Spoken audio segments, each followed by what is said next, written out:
Well, hey guys, how you doing? My name is Mr. Bitch, and I'm here to make video.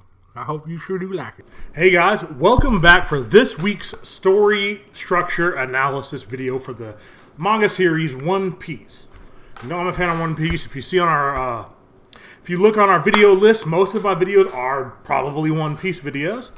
It's one of my favorite things ever, and I want to continue what we were doing last week when we featured the hook. Now, things get a little trickier here. This week we're going to be dealing with the inciting incident. Next week we'll be dealing with the key event. The first quarter of your story is going to hinge upon two important and irreversible moments. The inciting incident and the key event, both of which directly influence the first plot point.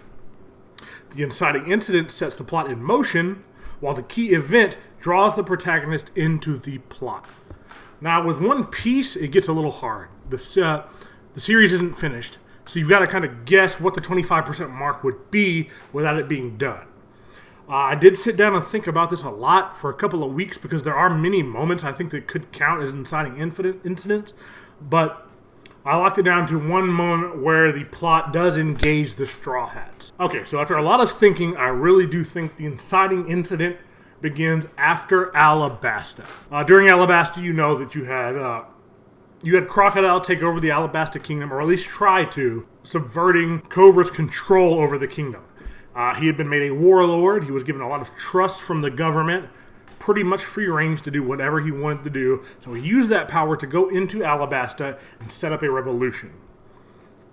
What he did to incite that revolution was convince the people of the country that the king was actually acting in their worst interests. He was not the kind king, Cobra, was not the kind king that everyone thought he was, that actually cared about the people, using Mr. Tubon Clay's ability to transform into other characters. There's actually a key scene in it where he goes as Cobra and convinces the people that he ordered them to do something negative. I believe it was like there was not a riot, but there was something going on with the kid, and he convinced the people that they had been ordered to shoot the kid, I believe, and blah, blah, blah, blah, blah. The people didn't like that.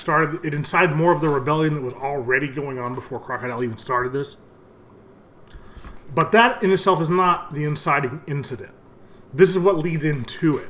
Because after that arc is over, after Crocodile's defeated, you get the introduction, well, during the series, you get the introduction of Robin, Nico Robin. You get the introduction of Nico Robin. Here's where we start leading into what I think might be the inciting incident.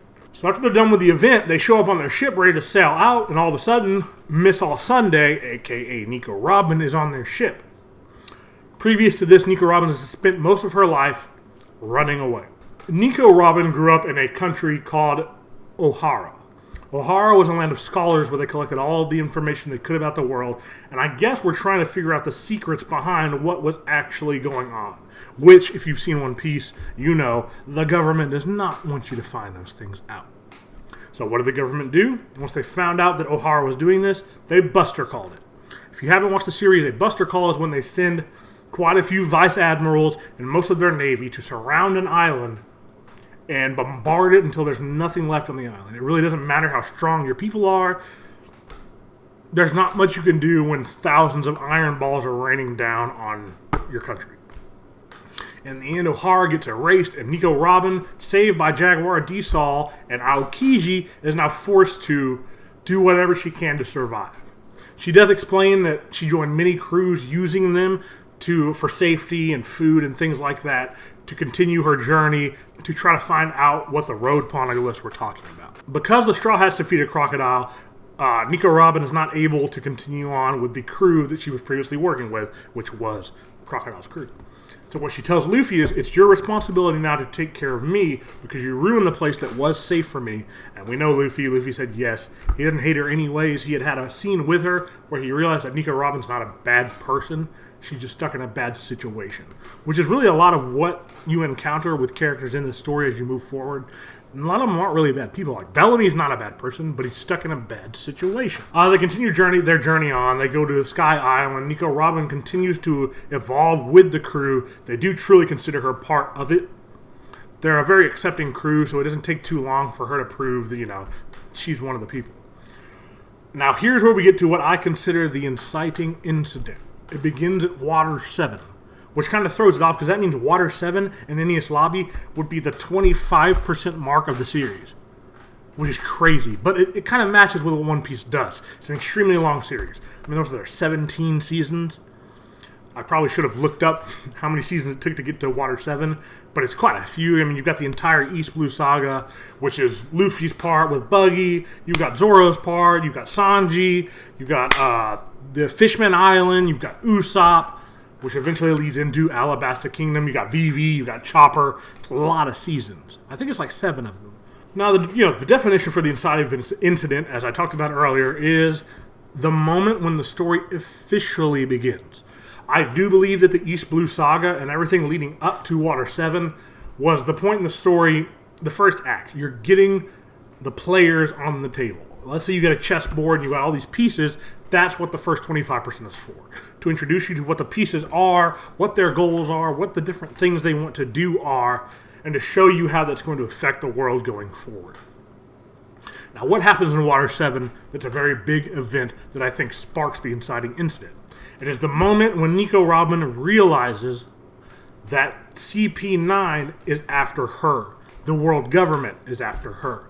This is the first time that one of the main antagonists of the entire story engages our protagonist's crew. But do not mistake this with the key event. Think of the Inciting Incident as when the plot engages the character. Think of the key event as when the character engages the plot. Now, from hearing me talking, you could probably guess, at least have a general idea of what I think the key event's going to be, but I do think this moment is what starts the story really going forward. You're now at war with the world government, the main governing body of this entire world, and you're one pirate crew. It takes what Luffy talked about and his goals and amps it up to an entire another level.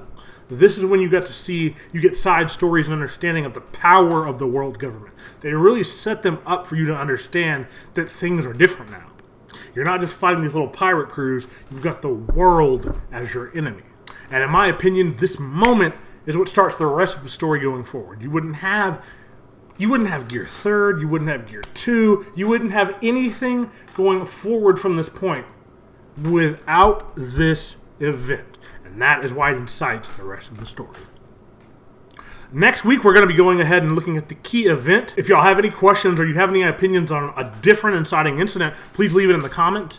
I'd love other people's opinions. Story structure is kind of an opinionated question because it's what your opinion of what these things mean. That's a bad ending.